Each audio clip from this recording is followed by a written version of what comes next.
Hello, my name's Amy Adams and I'm a lawyer with the New Zealand Health Trust. I've come to talk to you today about what is probably the biggest threat to New Zealanders' health that we've had in many years. In essence, the threat centres around our rights to access natural health products. So I'm going to spend a little bit of time at the outset just explaining what natural health products are, what the industry involves, what the proposal is that we're looking at and some of the difficulties we see with it. Natural health products are a really wide range of products.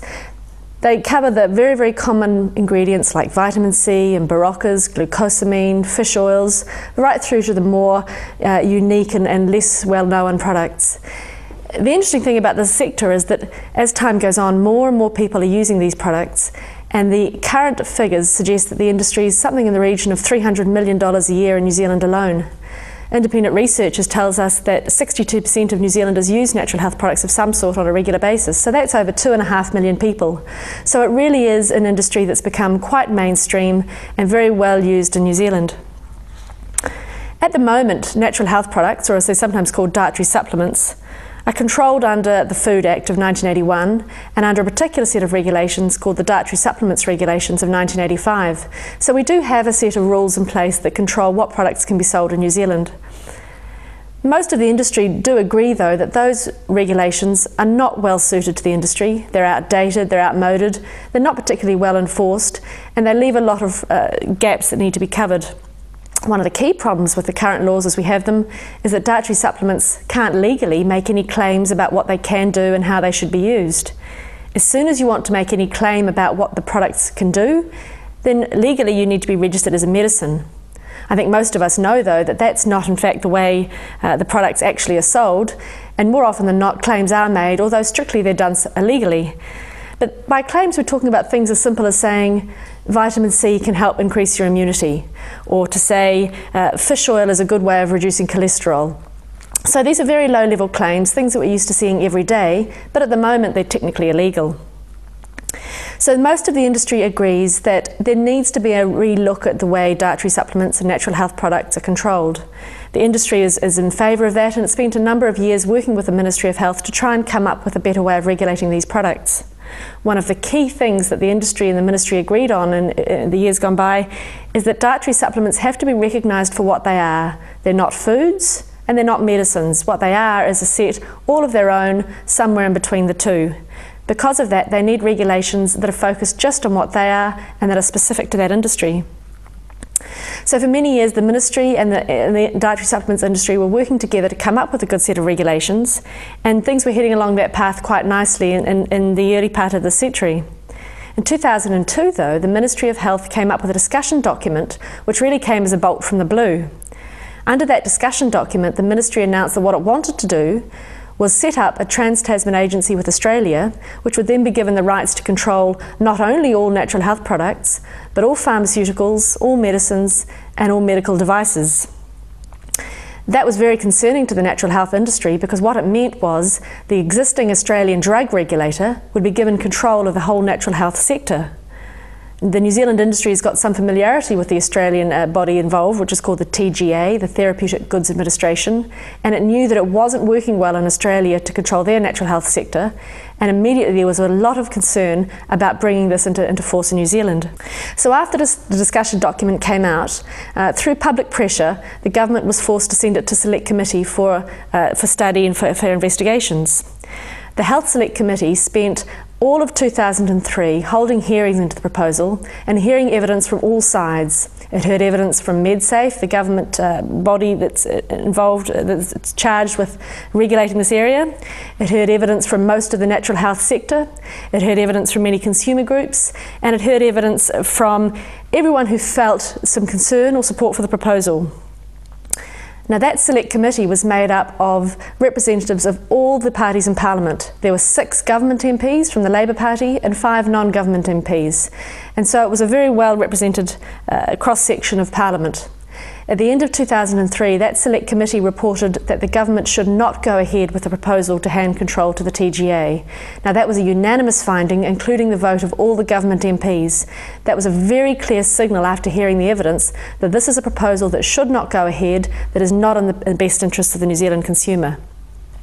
Interestingly though, before the Select Committee had even reported, the then Minister of Health, Annette King, announced that she didn't care what the Select Committee were going to say. She was pushing ahead anyway. Now that was an unprecedented move and was a real slap in the face to democracy, because the government was effectively saying, look, we don't care what Select Committee says, we don't care what the result of the hearings are, we want to do this, we're doing it anyway. So there was quite a lot of outrage when on the 10th of December, Annette King pushed ahead to sign the treaty with Australia to set up their policy to put this agency in place.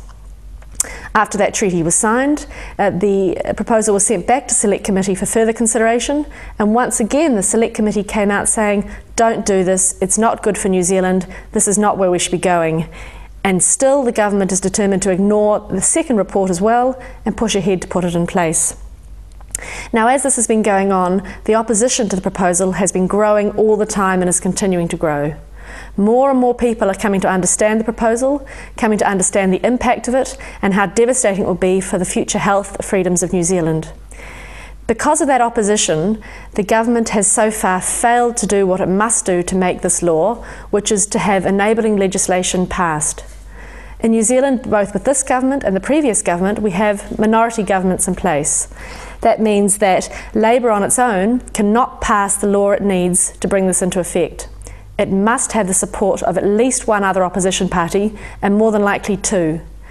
Now, ever since the government announced that it wanted to set up this agency, it hasn't been able to get the support of any other parties in Parliament, and as such, it hasn't been able to get this law into place. It can sign a treaty whenever it likes, but without enabling legislation, that has no effect. The fact that the government can't get support even from its traditional coalition partners just highlights how much awareness this is of what a damaging proposal this could be for New Zealand. As the years have gone on, the government has been forced now twice to put off what it had announced as its planned start dates for the agency, because time and time again it has failed to win the support it needs to put this legislation successfully before the House. As time goes on, the government's continuing to spend money to try and get this proposal into force. It's continuing to work behind the scenes to try and broker deals with other parties, but because of the widespread public opposition and the works of many, many groups, including the New Zealand Health Trust, they've failed to do so. Okay, so let's have a look in a little bit more detail at what this proposal actually is and what it involves. As I've said, the proposal that has been established by the treaty is to set up a Trans Tasman agency that will have the responsibility for regulating all what they call therapeutic products in New Zealand and Australia. So what is a therapeutic product? Well, the definition under the treaty is that a therapeutic product involves anything that can be used or taken for a therapeutic purpose. We know that includes all pharmaceutical medicines, all over-the-counter remedies, all natural products, all dietary supplements, and all medical devices. Medical devices are really anything that are used in any way as part of the medical process. They're everything from a band-aid right through to a heart-lung machine, syringes, wheelchairs and the like. Interestingly, under the proposal, the definition of therapeutic products is so wide that really it catches things like oxygen, fish, vegetables, because we take these into our bodies for a therapeutic purpose. Now, the treaty addresses this just by saying, well, look, the agency can exclude anything that it doesn't think needs to be regulated by it. But straight away, this puts a very important decision into the hand of a few officials who can decide what will and what won't fall under the proposal. So straight away, we start to see some of the very wide discretions and important powers the people in this agency will have. The proposal is to set up an Australian body which is constituted under Australian law, which will control both countries in this regard. At its head will be a ministerial council, which will include the Minister of Health of New Zealand and the Minister of Health of Australia. They are charged with appointing the Managing Director, who then has total and unrestricted powers to effectively put in place regulations of their own. They have what we call delegated decision-making authority. Now that Managing Director is not then accountable to the board of the agency, nor does he need to report back to the Ministerial Council on policy and regulatory decisions.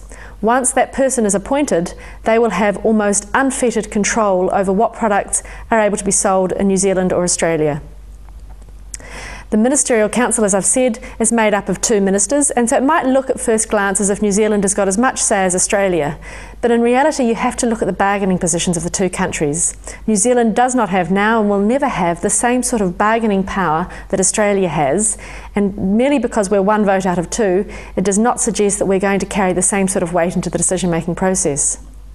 As I've said, as well as the Ministerial Council, there's going to be what's called an agency board, and that's going to be made up of a number of representatives, and once again New Zealand has been given the same number of representatives to that board as Australia has been given. Now this is being promoted as a marvellous advance in equality between the 2 countries, but you have to look at what that board can actually do. It doesn't oversee the managing director, it doesn't oversee regulatory and policy decisions. In fact, it has very limited use at all. So the fact that New Zealand has an equal number of votes really doesn't take us very far. So as I've said, this managing director has full and unfettered powers to control the industry. Importantly, that person can also delegate those roles. So even if the New Zealand Minister of Health is happy with the appointment of the person chosen to be Managing Director, there's no control over who that person might then sub-delegate their roles to. They may be given to someone who is quite unsuitable from a New Zealand point of view, and we'd have no control over that. The agency works on the basis of full cost recovery. That means that all its costs have to be met by industry. Now within that, there's no separate accounting between pharmaceuticals and natural health products, meaning that if there is a huge cost on the pharmaceutical side, the natural health industry can be compelled to help fund those overruns. The agency will have extensive powers of enforcement. It will have powers akin to the police in both countries to come into property, to search, to remove products, to recall products, and even powers of very heavy penalties and fines. In fact, we know in Australia that these fines, which are already very onerous, are becoming increased by sometimes as much as 50%. We're seeing fines that are currently perhaps a maximum of $5,000 going to maximums of almost $500,000 in many instances. Now, a lot of those fines can be imposed by simple infringement notice. They can come in, slap you with a notice that in many cases would put most small businesses out of operation. So the agency will work on a whitelist basis. What that means is that every product is deemed to be illegal unless the agency can be satisfied that it's okay. Now look, that might make sense for when you're talking about dangerous man-made pharmaceuticals, but when you're talking about essential nutrients that have been in humans' diets for hundreds and hundreds of years, it seems ridiculous to have a guilty until proven innocent mentality. To compare this to what we have at the moment, New Zealand currently operates on a blacklist basis. So a product is fine to be used as long as it's a natural, well understood and well used product or ingredient. But if there's a difficulty or there's a product that's known to be dangerous or that needs to be controlled, then it can be put on the blacklist and it can either be prohibited or it can only be legal in certain quantities. Now we would suggest that this is a far more sensible way to regulate naturally occurring basic building blocks of human nutrition. But under the TGA proposal, that won't be the case. What you'll have is a total ban on using anything until one person comes along and spends the time and the money is huge, to have that product approved and made available for use. Once they do that, then everyone is allowed to use that product. So the first cab off the rank bears all the cost of getting the product approved, and then everyone else can jump on board and use that product for their own products, use the ingredient for their own products. So what happens then is that people don't spend the time and money to get a product approved because there's no commercial reason for them to do so. And we'll come back to look at what that does to innovation in a little bit. Another important element of the TGA proposal is that it requires pre-vetting of all advertisements. Now when we're talking about advertisements here, we're not talking about just what you might think of as an advertisement, an ad on TV or an ad in the paper. We're talking about any material or any information about the product in any form. So it could be the writing on the box, it could be the leaflet that's given out with the product, it could be the instructions passed on the website, as well as the more normal ads. Now when you stop and think about it, that is an incredibly onerous requirement. It goes far beyond what most other industries have, and in our opinion it is pure income generation. Every other industry works on the basis of a set of laws about what you may and may not say in your advertising, and a set of penalties if you do. Why in this case should every single piece of information have to be pre-submitted to the regulator at great cost before it can be used?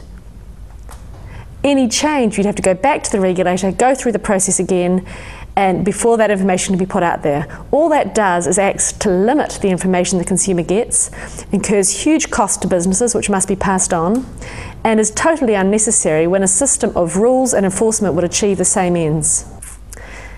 The agency does tell us that there will be a system of lesser requirements for what they call the low-risk products. Now, once again, this is being touted as a huge saving grace for farmers, for natural health products, because they're saying, look, they won't have to measure up to the same exacting standards as for pharmaceuticals. But once again, when you look at this, the reality is quite different. All they've said is lower risk products will have some lesser level of bureaucracy. They haven't said what that will apply to. They haven't confirmed what that lesser level of regulation will be. Once again, the decisions on those matters fall entirely within the control of the managing director and their staff. From what we've seen, the cut-off for what those lower risk products will be so narrow that many of the natural health products we would currently think of wouldn't meet that test, so they may still have to satisfy the much higher pharmaceutical threshold. The agency is going to have what they call a merits review panel. Once again, this is being expressed as some great check and balance to make sure there's no unfairness. But again, if you look at the reality, it's not what it seems. The Merit Review Panel is not independent. It's appointed by the same people who appoint the agency staff. It makes sense then that that panel is going to be made up of people who share the same views and the same philosophies as the TGA staff. They're very unlikely to then to sit with any sort of independence and overrule decisions of the agency. What you've got is the same people being a judge in their court. This is no sort of independent review at all. The final key element of the proposal to understand is that it operates as what we call harmonisation between the countries, not mutual recognition. Now, these are terms you hear bandied about quite a lot in this debate, and just to explain very briefly what they mean, harmonisation is when two countries have the same law applying to both countries, the same standards that must be complied with whether you want to sell your products just in New Zealand, just in Australia, or in both countries. That is not what closer economic relations, CER, between Australia and New Zealand is founded on. What that's founded on is an agreement between the two countries that we will, as far as possible, use mutual recognition. Mutual recognition means New Zealand, as its own country, has its rules, Australia, as its own country, have their own rules, and we both recognise and respect the validity of each other's rules. So we both get to maintain our own status as independent nations. We're not forced to have a one-size-fits-all rule, but we still allow each other to trade openly, respecting the rules that we each have in place. So by going down a harmonisation approach, the government is turning its back on the established principles of closer economic relations and is instead forcing us to adopt the Australian way at all costs.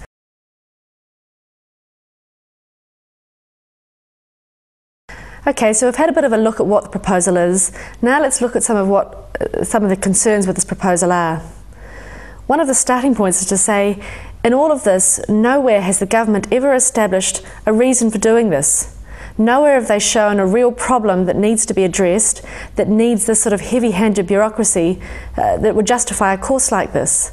They've simply told us we have to have it and pushed ahead. There's no evidence for it. There's nothing to suggest it's required. One of the other important things is to understand that based on what we have now, there's no clarity as to exactly what the rules will be. What we have is a treaty that establishes a framework and sets up that there will be this all-powerful managing director who will make the rules as and when they see fit. If we were to accept that treaty and pass legislation making it law in New Zealand, we'd be effectively signing a contract we haven't read. What we'd be doing is handing all of our control to this offshore agency and say, here, you make the rules. And then when the rules are made, if we don't like them, if they don't work for New Zealand, if they're not fair, then it's too late to say anything. It's too late to get back out of it. It's too late to put our hands up and say, that's not right. By that time, the power has gone, it's passed to this person, and whatever rules they put in place, we're stuck with. Now, even if the first set of rules out maybe aren't so bad, there's no assurance that 6 months down the track, they're not going to change those protections, pull things in that weren't otherwise in, lift the levels of regulation, increase the fees, and make the situation far worse than we'd anticipated. We have to approach any proposal like this with a lot of caution, because once this power is gone, it's gone. And without strong safeguards in place, and there aren't any at the moment, we have no way of knowing what exactly our health freedoms will be in the future. As I've said earlier, this agency will regulate not just natural health products, but also pharmaceuticals and medical devices. Now, leaving medical devices for the side for now, we have to say, how appropriate is it to ask two industries in direct competition to be regulated by one regulator? Increasingly, pharmaceuticals and natural health products are being recognised as competitors. More and more people are starting to say, let me see if I can keep myself well using a natural approach, and then only turn to pharmaceuticals if I really need to. So pharmaceuticals are noticing a big decrease in sales as people are seeking to keep themselves well through using a more natural approach. So when you've got two industries like this that are competing for the same consumer dollar, it is wrong and inappropriate to have a pharmaceutical regulator saying, well look, we'll control our enemies as well. There's no fairness, there's an obvious bias, and the people who are making the decisions are people who have come out of the pharmaceutical way of thinking.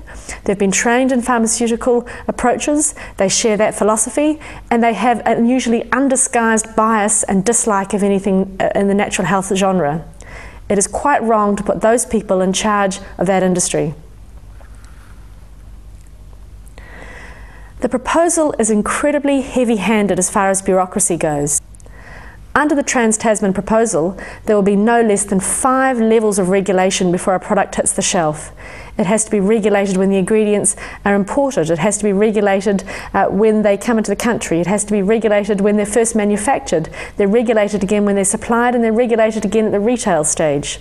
That's 5 layers of bureaucracy to solve a problem that hasn't even been shown to exist, all of which is going to put an incredible cost burden on the businesses, which is going to be passed to the consumers. So what we're going to see is a number of businesses shutting down, a number of practitioners going out of business, jobs being lost, products coming off the shelf, choice being reduced, and for the products that do remain, you can expect to have significant cost increases across the board.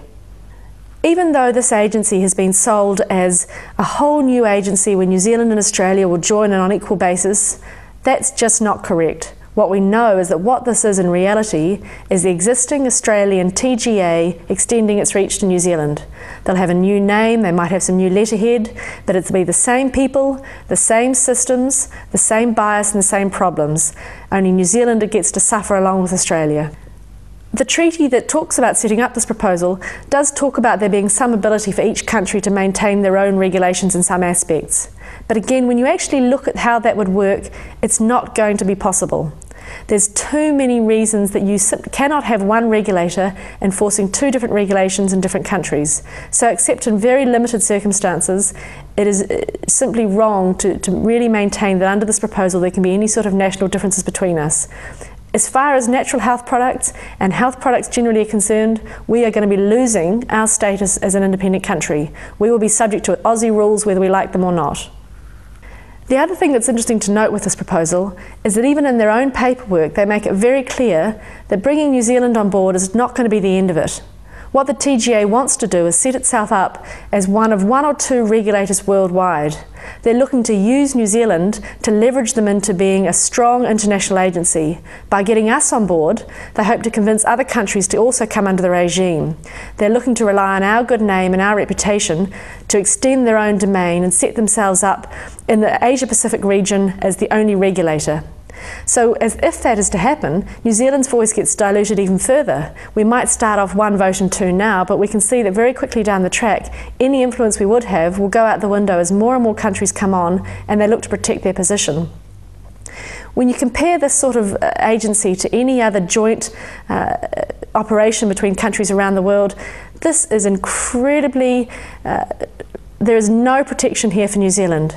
If you look at the EU as an example of a number of states working together over common laws, there they have very strong protection to ensure that smaller, weaker states can't be bullied around by bigger players. Here we've got exact situation, but there is no protection for New Zealand at all. As I've said, there may be 1 of 2 votes, but in a situation like this, with the bargaining positions being what they are, New Zealand will be strong-armed all the way through. And as other countries come on board, we will have less and less say about our own rights and our own freedoms. Once we start to see that reality taking effect, we've got no ability to get that back. If we wanted to get out of the agency, it would take at least 3 years and many, many millions of dollars to do so. We have to be on our guard here because once these rights are gone, they are gone, and it is our children and future generations that will feel the impact of them. So one of the biggest concerns is that loss of sovereignty. As soon as this agency is set up, it takes it outside New Zealand. The agency won't be subject to, for example, the Treaty of Waitangi. There's no obligation for them to consider the position of Maori and other Indigenous races. It's outside the protection of the Ombudsman. It's outside the New Zealand Bill of Rights Act. It's outside our system of government, so we can go and lobby our MPs as much as we like. They can do nothing about it. If 70% of the MPs turn up to Parliament and say, we want to pass a law saying that these products should be legal, they will be told, you don't have the power to do so. All of this in what's supposed to be a sovereign country with absolute rights to govern itself. Now, interestingly, this is not the only area where they're looking to give away these rights. And if we're not very careful, we're going to find one day that we're a sovereign country that has given away its rights to make its own decisions. That's something I think every New Zealander needs to be very concerned about. So I've talked a little bit about how this agency will be regulating natural products from a pharmaceutical point of view. That is quite inappropriate. When you start to be aware of this industry and look at it, you realise that there are so many differences between pharmaceutical products and natural health products, there is no justification for regulating them the same way. One of the key differences is that with a pharmaceutical product, if you pour millions of dollars into its development and to its initial licensing, you get all that money back 10 times more likely. As soon as your product is registered, you can get a patent, you can protect the rights to use it, and then you are guaranteed to make the profit from that product. So you don't mind how much it costs you to get it registered because you know you can get all of that back. With a natural health product, that's not the way it works. Once a product is approved, anybody can make it, anybody can sell it. No one has a patent on vitamin C, no one has a monopoly on supplying vitamin B or iron or any of the other minerals and vitamins we rely on. So if you make the first person who wants to market a product responsible for all that cost, and then they have no ability to earn that cost back, they just don't do it. Now what this means is that innovation is crushed, and we will not see the sort of development and research that we need to really push ahead with our medical knowledge. So as we've said, this is an agency that would have very wide powers. It would have the power to move in and put a business out of operation without really any sort of check or independent review. The TGA in Australia already has incredibly wide powers. They can come and audit a business anytime they like, charging all the costs of that to the poor business, quite often finding nothing as a result, and they can keep coming back and auditing whenever they choose. Effectively, if they want to, they can take that business and drive it into the ground. Under this proposal, it would be much the same, but it would be New Zealand businesses feeling the brunt of that. The TGA would have the power to come in and, as I've said, impose very, very heavy fines, enough to, in many cases, put businesses out of operation immediately, just on an infringement notice. Worse still, they can come in and then issue a media release about concerns with that business or the products. Now that's effectively trial by media, and before the business has a chance to go to court to prove its innocence, to prove the TGA is out of line, their business is effectively destroyed by that bad publicity. So we've got an agency that is incredibly powerful, that is drug-minded, that has a known bias towards natural health products, and we're looking at giving that agency the right to come in and take over our rights to make decisions about which products we want to put in our bodies. You have to ask yourself, who is this agency serving? Because it certainly doesn't seem to be set up to serve the public. It seems to be set up to protect the interest of a few large companies who want to guard their patch. So let's have a look at this TGA as it's currently operating in Australia. This is the body that would, under this proposal, come in and be in charge of New Zealand. Yes, we know it'll have a new name. Yes, we know it'll be constituted under a different act, but effectively it's the same body, business as usual, but covering New Zealand and Australia. Now in Australia, for all the regulation, for all the heavy-handed bureaucracy and overwhelming fees, the important thing to note is that they haven't been able to give their consumers any more public safety than New Zealand currently has. All the power, all the cost, all the regulation, and they are no safer as a result. In fact, many would say that they're actually less safe. You only have to look at a couple of recent events in Australia to see what I mean. There's been an outcry in Australia about unsafe heart valves that the TGA have approved for sale that have been put into a number of patients with catastrophic effects. Now, if this agency, which is supposed to be regulating the safety of products, the safety of medical devices, was as good as all its bureaucracy should make it, then you wouldn't be seeing those sorts of catastrophic events happening in Australia. Look at the Pan Pharmaceuticals debacle. Even though that was beaten up to look as if it was a failure of natural health products being sold that were unsafe, the reality is that that's not true. They had one pharmaceutical product that was causing enormous problems. That was the only product that was ever tested and shown to be dangerous. That was a pharmaceutical, and that was registered and approved by the TGA.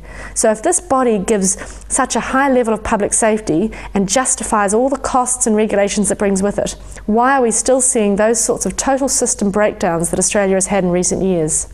Recently we've had the Australian National Audit Office report, and we've had a report by Deloitte, both looking at the Australian TGA.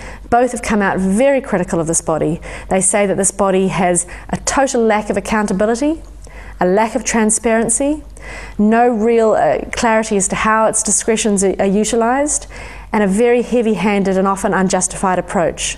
This is also measured up by what we're hearing from the industry in Australia. The industry are frightened, they don't like the system, they think the system is unworkable and unfair, but they're also too scared in many cases to stand up and say so. We hear it, they tell us about it, and anyone who talks to people in industry in Australia will hear the same message as we do.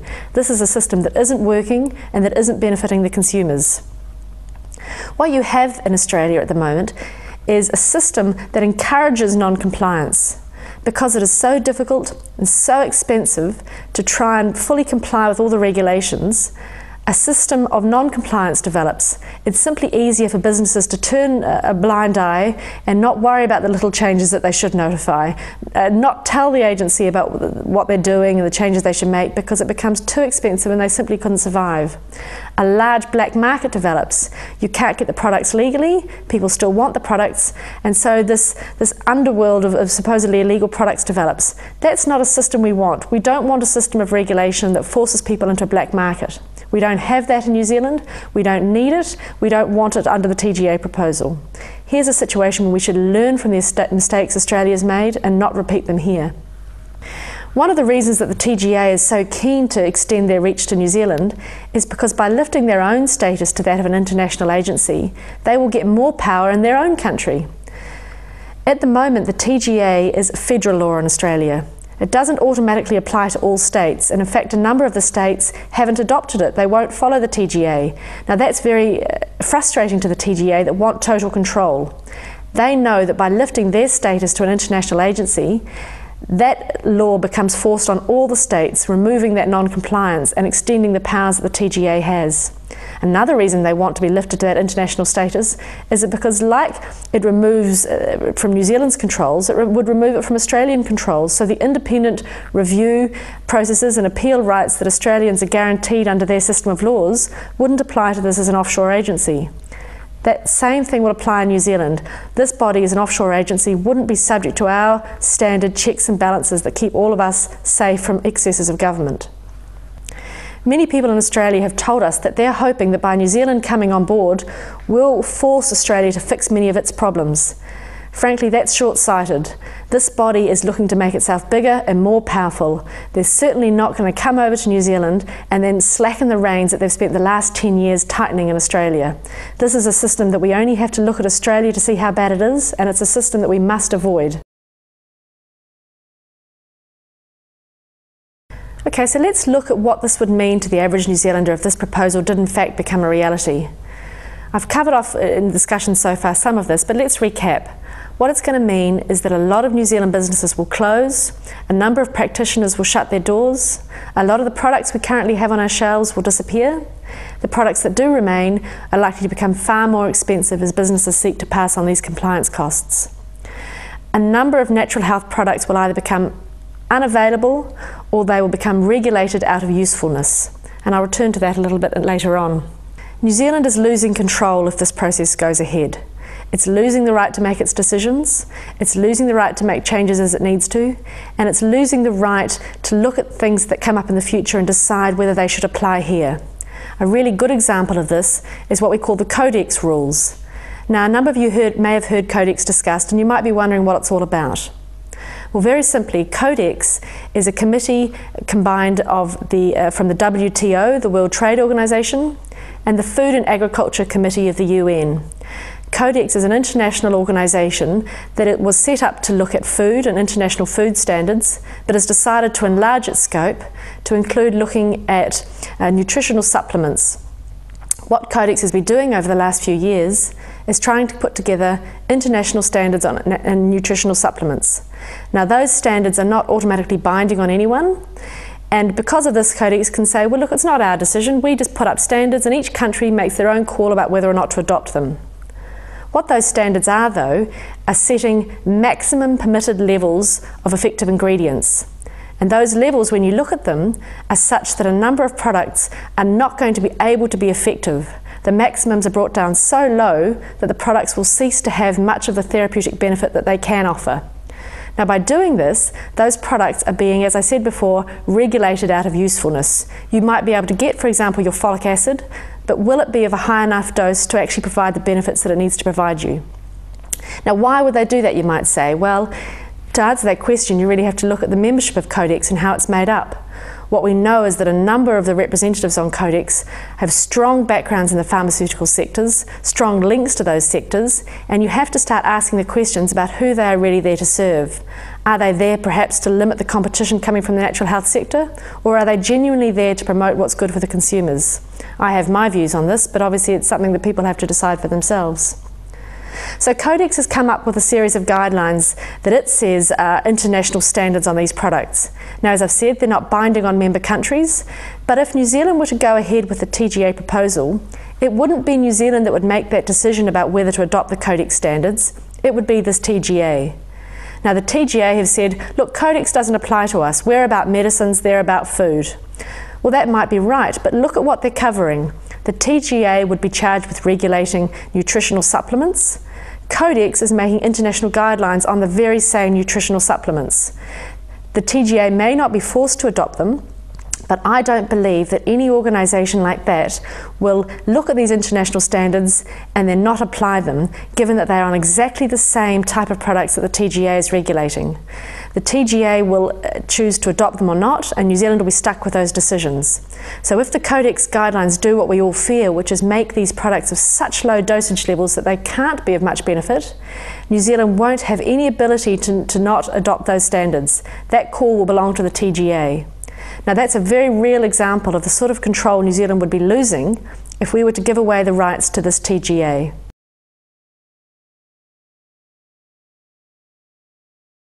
So what's behind all of this? Where's it all coming from? Well, that's an interesting question. What we can tell you is what's not behind it. What's not behind it is risk. This is not coming from an increased risk, increased problems with these products. That's not what's driving this. The products are low risk, they've always been low risk, and there has been no increase in any problems associated with natural health products. That's not the justification. The justification isn't the claims that are being made. Politicians will often talk about these products being sold with all sorts of promises they're making. That is not the reason. You only have to watch TV for one evening to see all the products on TV that are advertised with incredible claims. All the beauty products that promise to make you look younger and the hair products that promise to make you look wonderful. Claims about products, advertising is part of life. We have consumer protection legislation that protects us from unfair claims. The same rules apply to these sectors. It's very easy to have some laws in place about what claims can and can't be made and what evidence you need to back up those claims. That is not a justification for this sort of heavy-handed handing away of our rights to an international agency. That's not what's behind it. A lack of evidence is also not the problem. Again, you'll hear politicians and some of these officials talking about we need to have scientific basis for these products before they can be sold. That's not right. We don't have a scientific basis behind most of the food we eat. We don't have a scientific basis for a lot of our human knowledge. What we have is centuries and centuries of use, histories of use, many, many cultures that have relied on their own ways of keeping themselves well for many years. There is evidence, there is history, there is knowledge. It may not come neatly packaged in the way the drug companies and the scientists produce their reports, but the knowledge is there. We know what these products do. We know that our body needs them. And to say that there's no science behind it is simply not correct. What's driving this is money. This is a commercially driven attack on a competing industry that's starting to bite into the profits of the major pharmaceutical companies. We know this because it's not just happening in New Zealand. This sort of battle we're fighting here to protect our rights to access natural products is not New Zealand battles alone. We see the same battle being fought, raging in fact in the EU and in Britain. The same battle is going on in Canada. It's very much alive in the US. All across the world, we are seeing governments try to bring in legislation that severely restricts consumers' rights to make their own decisions, to choose natural alternatives, and to be in charge of their own health. When you start to look at the worldwide trend, you realise that this pressure is coming from a multinational perspective.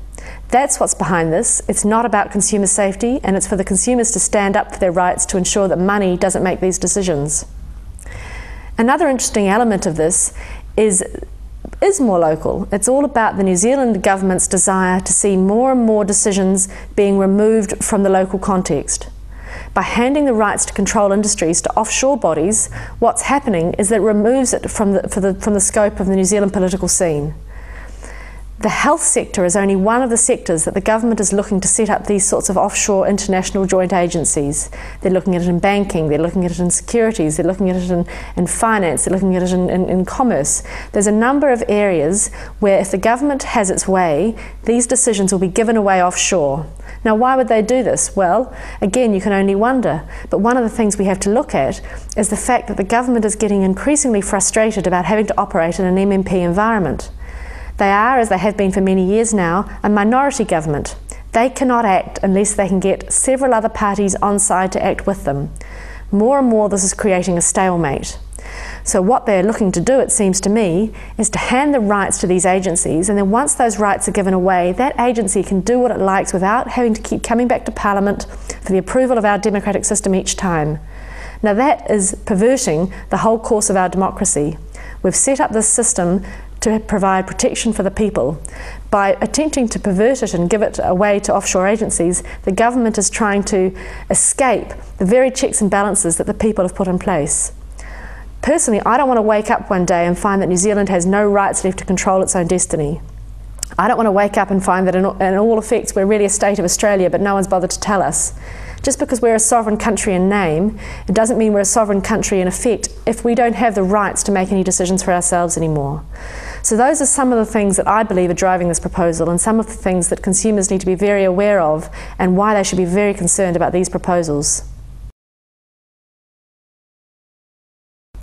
Alright, so what can we do about this? That's a question I'm often asked when we talk about these proposals. Well, at the moment, the most important thing we can do is to all become aware of the issue and become aware of the seriousness of it and the potential consequences for New Zealand if this goes ahead. We need to start to understand as a country that everything we're told may not be the full story.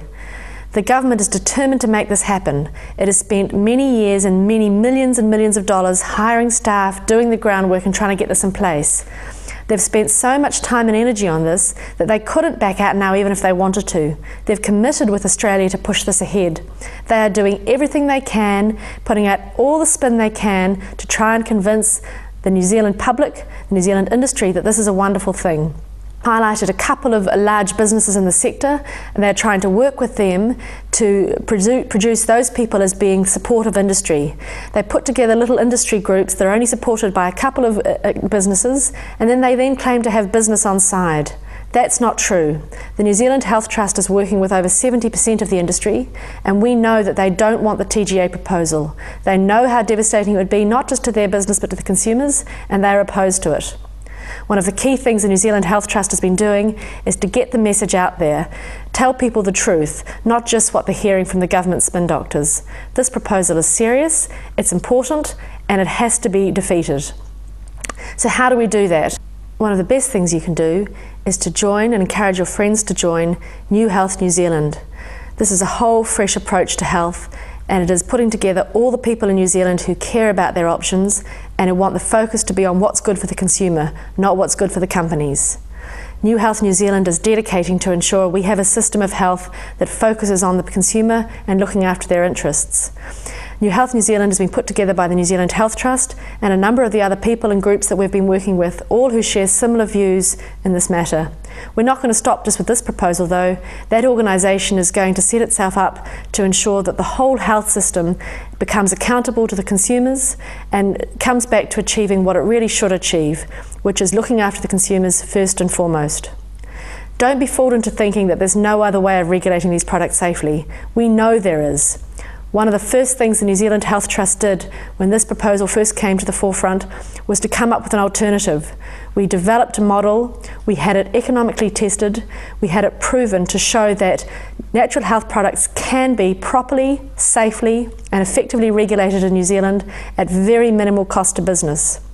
This system is based on a system of GMP, good manufacturing practice.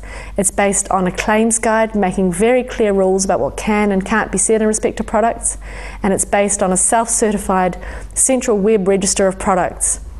By licensing the companies, not individual products, costs are kept low, businesses aren't destroyed by compliance costs, the consumer is protected, and good quality information is available to all people. So these products can be regulated here, they can be controlled properly and safely, they can be kept in New Zealand interest and putting the interests of the consumer first. I'd urge you to get involved, to become informed, become a member and take your part in protecting the rights of New Zealand. Thank you. For more information about any of these matters, you can contact the New Zealand Health Trust on www.nzhealthtrust.co.nz, or to join New Health New Zealand, go to www.newhealth.co.nz. If you don't have the internet, you can write to us at PO Box 34057 Christchurch.